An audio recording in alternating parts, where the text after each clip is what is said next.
um prazer muito grande estar com você neste início de 2010, nesta época, nesta era absolutamente diferente do planeta Terra e que nos coloca, todos nós humanos, diante de um cenário que nenhum ser humano antes de nós jamais viu, sonhou ou experimentou, mas que hoje faz parte do nosso cotidiano e a gente tem que enfrentá-lo e nós temos que aprender a ter mente, coração, espírito, inteligência e sabedoria para lidar com este tempo, com essa hora, com as coisas que estão à volta de nós.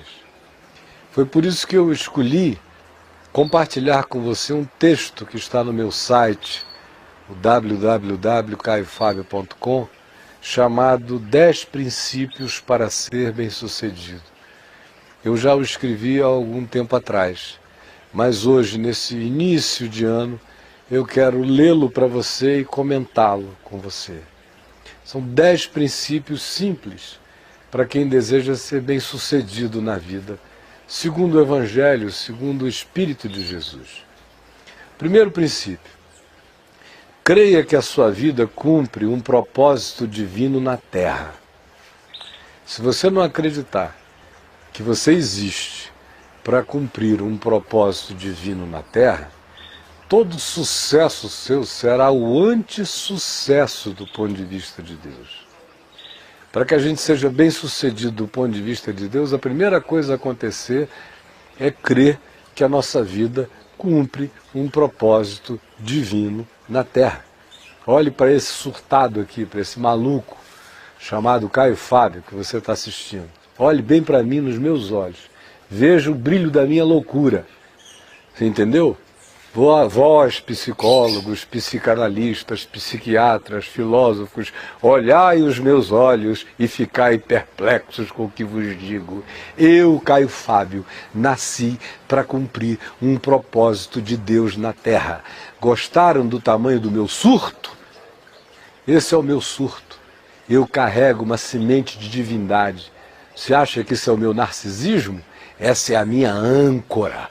É isso que me dá poder para enfrentar a vida, a morte, o contraditório, seja lá o que for. Eu sei que eu existo para cumprir um propósito de Deus na Terra. Mais que isto, ainda no primeiro elemento, no primeiro princípio, eu concluo dizendo: você é influenciado pelos genes que herdou dos seus pais. Claro que você é. E é também bastante circunstancializado pelo meio, pelo ambiente no qual você vive. É claro que é. Entretanto, mais forte do que as determinações genéticas ou do que os condicionamentos do meio social no qual você vive, é o seu chamado para ser. Você foi criado como um sacramento, como um sacerdote neste universo de Deus. Por isso, você existe e sabe que existe, tem consciência de si. Por isso, enche a sua consciência com esse significado de que você existe com um propósito divino a ser cumprido na Terra. Quando você assumir sua vocação para ser, as outras pessoas vão encontrar você. Eu vou repetir isso. Quando você assumir genuinamente a sua vocação para ser, assumir quem você é em Deus e para Deus, aí as outras pessoas vão começar a encontrar você. Segundo princípio que eu quero que você guarde no seu coração: creia que seu dia ganha força e energia espiritual quando você ora. Vou repetir. Creia que o seu dia ganha força e ganha energia espiritual quando você é uma pessoa que ora. Quando você abre a porta do dia com oração. Quando você tranca as portas da noite com oração. Quando você dá um passo depois do outro, submetendo os seus pensamentos a Deus. Quando o seu processo de pensar passa a ser um processo de orar. Quando você não fica mais pensando entre você e você mesmo. quando não é mais o conflito do anjinho da direita com o demoninho da esquerda, todos com a sua cara, dizendo, faça isso, seu palhaço, panacão. Aí o outro diz, não seja otário, seu panacudo, se fizer vai se quebrar. Enquanto o cara fica aí, ó, entre o anjinho da direita e o demoninho da esquerda, ele está danado.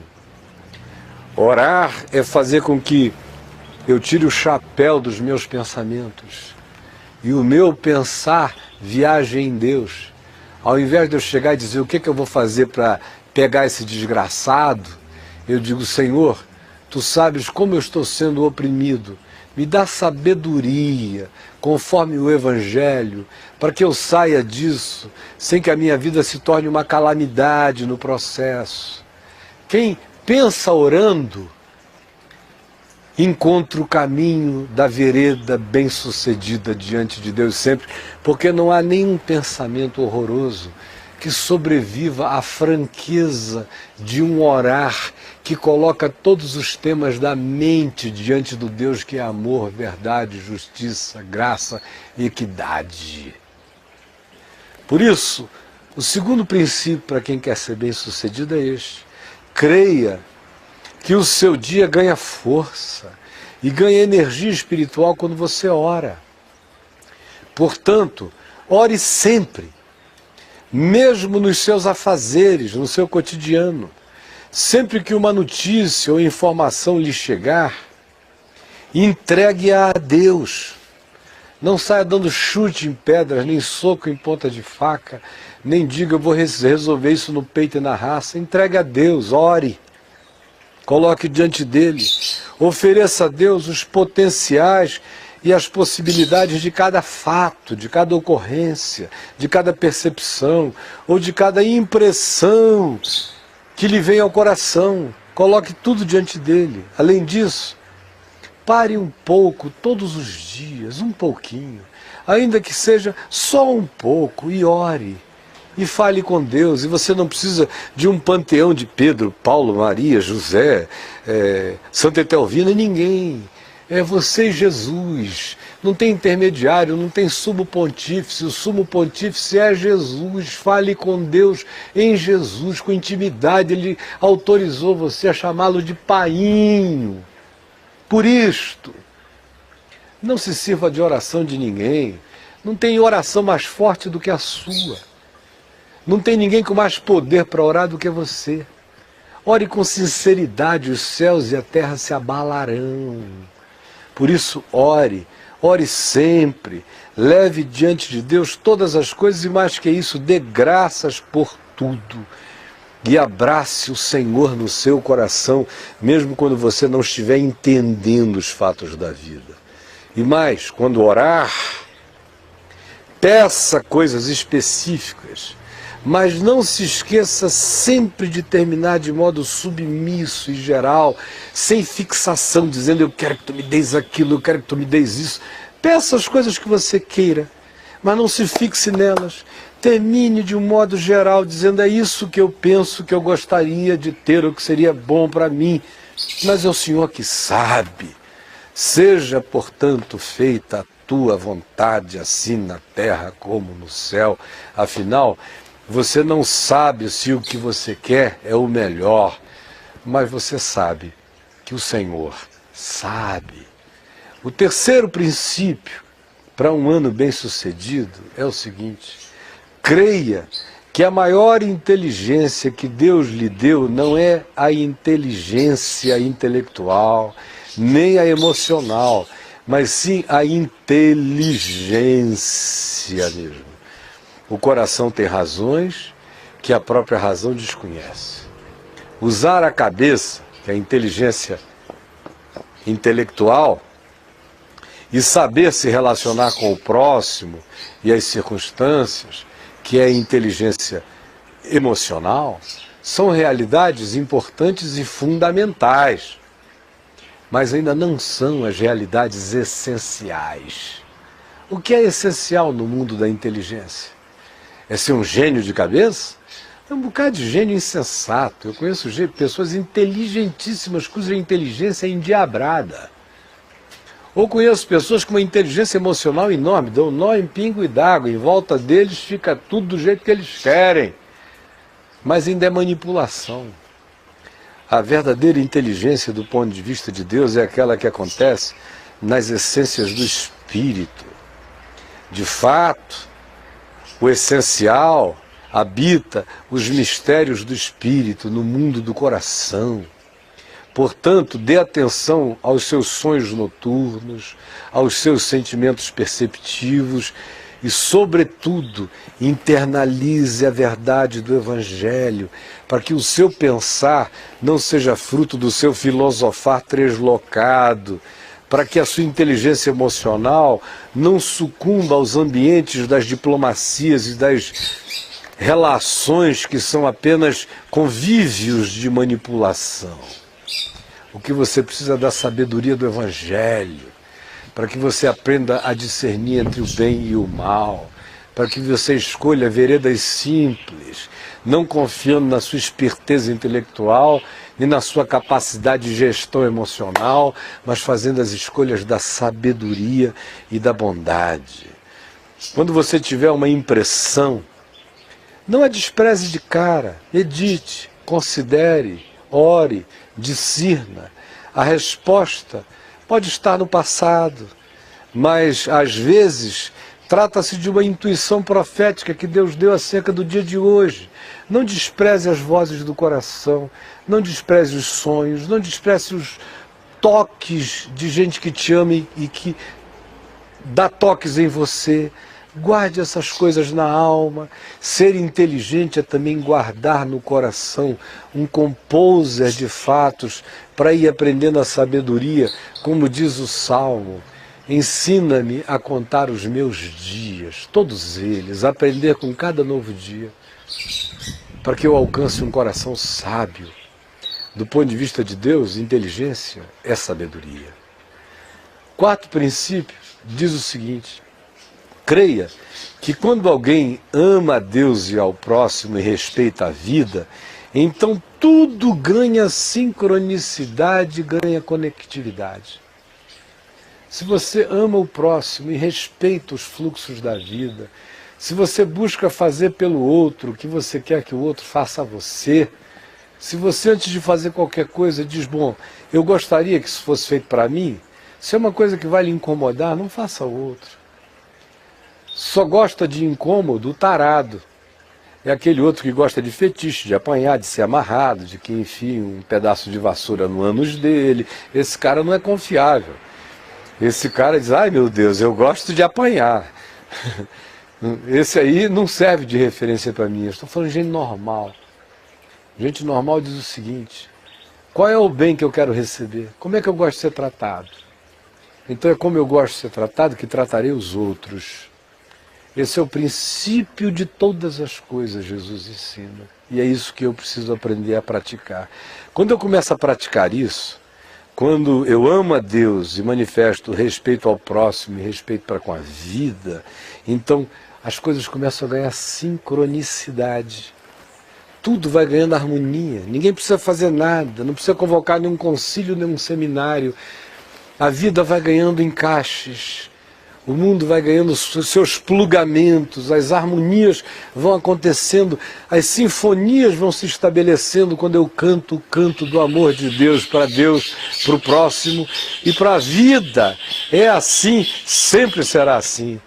Isso é apenas uma outra forma de dizer que todas as coisas passarão a contribuir conjuntamente para a sua vida, porque você ama a Deus, ama ao próximo e respeita a vida.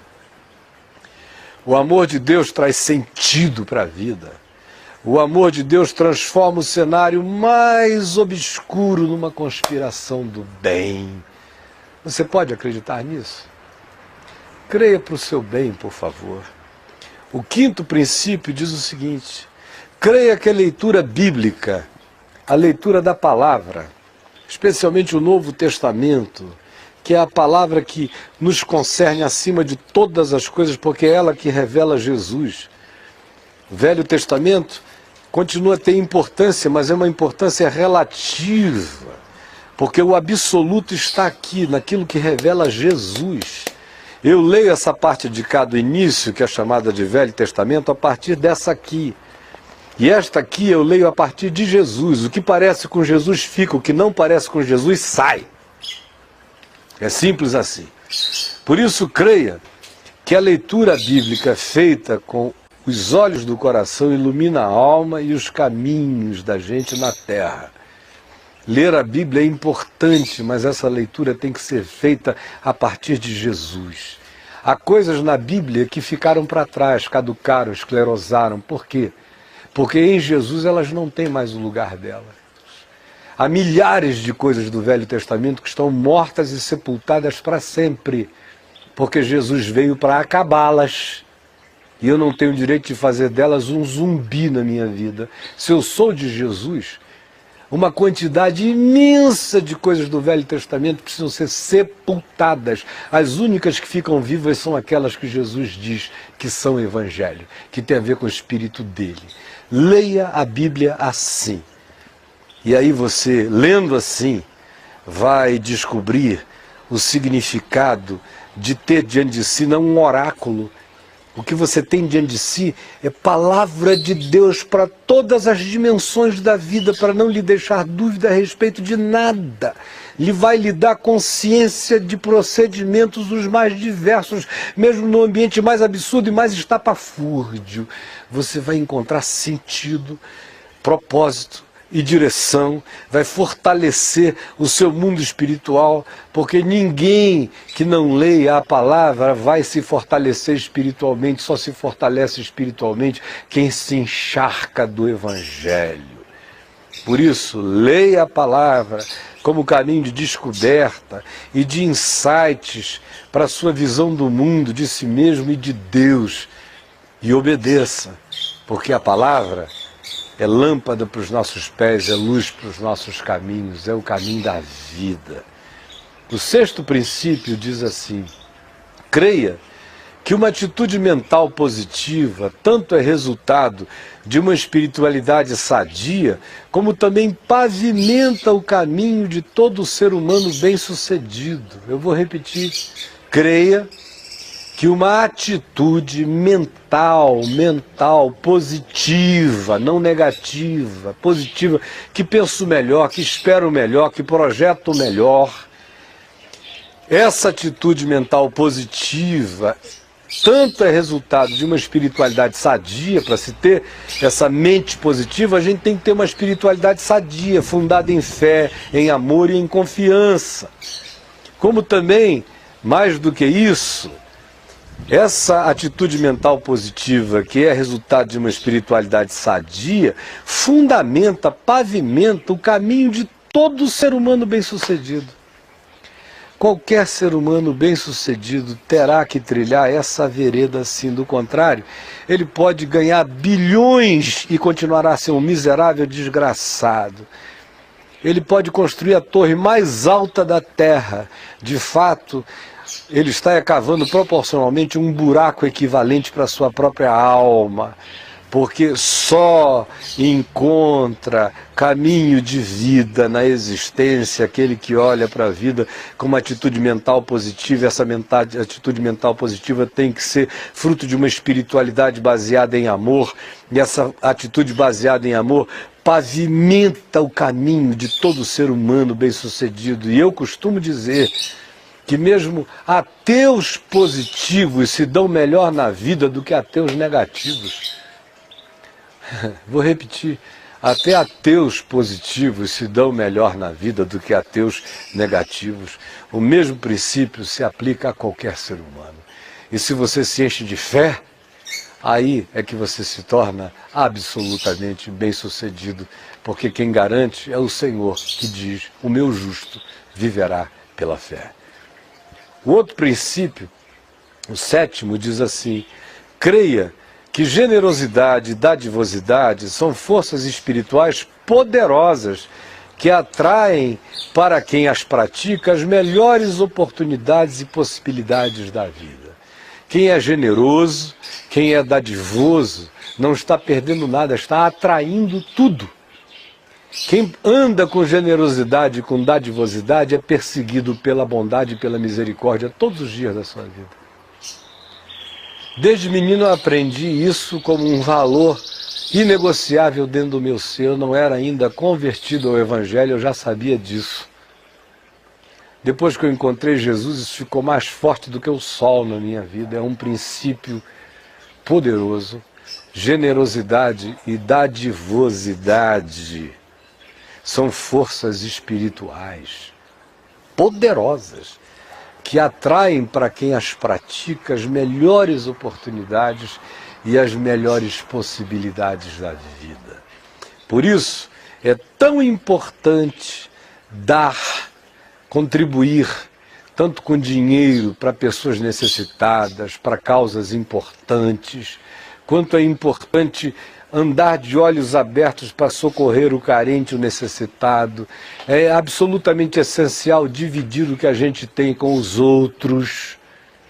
Quem faz isso não está se empobrecendo. Quem faz isso está adquirindo força, poder espiritual e tem mais. Quem age assim é perseguido pela bondade, pela misericórdia e pela dadivosidade. Eu não estou falando isso porque eu li em algum livro. Eu creio na palavra e está inscrito no meu coração. Os rastros dos meus pés praticam isto na terra há quase 40 anos e eu estou dando testemunho a você de que não ando atrás de nada. As coisas correm atrás de mim e correrão atrás de mim enquanto meu coração for generoso, dadivoso, em misericórdia e em sinceridade. Essa é a promessa do meu pastor. Se ele é o meu pastor, nada me faltará. Que a bondade e a misericórdia hão de correr atrás de mim todos os dias da minha vida. É por isso que eu não ando atrás de nada e tudo de bom corre atrás de mim em nome de Jesus. Mais do que isso, creia que a diferença, que o que diferencia o fazer do não fazer é apenas uma decisão seguida de gesto simples. Entre fazer e não fazer, a única coisa que diferencia é um gesto. Quem faz, levanta e anda. Quem não faz, fica falando e não faz nada. Então, ao invés de ficar elaborando o ano inteiro o que você vai fazer, levante e ande. Assim mesmo, nunca adia o início de qualquer coisa na qual você acredita, se a oportunidade se apresentar e seu coração responder com paz e fé.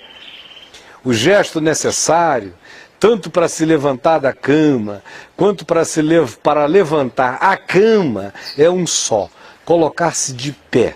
Daí Jesus ter dito: levanta, toma o teu leito e anda.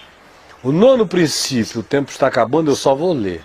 Creia que a melhor composição de imagem exterior e de virtude interior para um cristão ou um discípulo de Jesus é aquela que combina a simplicidade dos pombos, que é a imagem exterior, com a prudência das serpentes, que é a virtude interior. Sendo assim, seja astuto por dentro e simples por fora, sempre dá certo e protege a vida. E por último princípio, preste atenção, creia que a maior bênção de possuir uma consciência é poder usá-la para autoexaminar-se todos os dias. Eu vou repetir a você. A maior bênção de você possuir uma consciência é poder usar essa consciência para todo dia fazer autoexame. O que é que adianta ter uma consciência que não é usada para autoexame? Consciência que é usada só para julgar o outro faz de você um diabo. A minha consciência me foi dada para eu me julgar, para eu me discernir, para eu me examinar. Por isso preste atenção nisto. Creia que a maior bênção de possuir uma consciência é poder usá-la para autoexaminar-se todos os dias. Quem se autoexamina resiste melhor às críticas, pois se utiliza delas para diminuir seus próprios equívocos e se mostra imune a elas quando a consciência o convence de estar fazendo aquilo que é certo. Autoexame é o que faz a diferença entre aqueles que vivem para preservar a sua imagem e a reputação em relação àqueles que vivem para o que é verdadeiro e o que é real. Faça isto. E você vai ver como não tem jeito de a sua vida não ser bem-sucedida. Faça isso enchendo o seu coração do Evangelho todos os dias. Faça isso pensando num processo que faz os seus pensamentos viajarem em Deus e por Deus todos os dias. Busque paz e harmonia e a vida se harmonizará à sua volta. Seja misericordioso, dadivoso e generoso e a bondade e a misericórdia lhe perseguirão. Não se jacte da sua inteligência intelectual nem emocional. Busque, antes disso, sabedoria simples para a vida. E você vai ver a sinfonia do amor de Deus começar a tocar, mesmo nos dias mais difíceis. Você vai ver que de todas as calamidades brotam adubos para as melhores sementes, quando o coração da gente mantém essa atitude, mantém esse espírito. Agora, olha aqui para mim, bem de pertinho. Eu quero lembrar que nesse mês de janeiro nós não teremos reuniões no Teatro La Salle. Eu vou avisar aqui, ou no meu site, no www.caifab.com, o reinício das atividades do Caminho da Graça aqui em Brasília. E eu falei isso apenas porque eu estou precisando tirar férias. Tá bom, minha gente? Um beijo, que Deus nos abençoe, que guarde você, que esses princípios não fiquem apenas na sua cabeça, que eles sejam drenados e minem para dentro do seu coração e criem um guarani de água potável no seu inconsciente. Criem um veio de água viva que brote de você. Não só neste ano de 2010, mas no curso de toda a sua vida. É o meu desejo de coração e eu faço dele também um desejo da minha mulher, dos meus filhos e de todas as pessoinhas que se reúnem com a gente no Caminho da Graça. Que Deus abençoe você. Tchau, tchau. Bye, bye.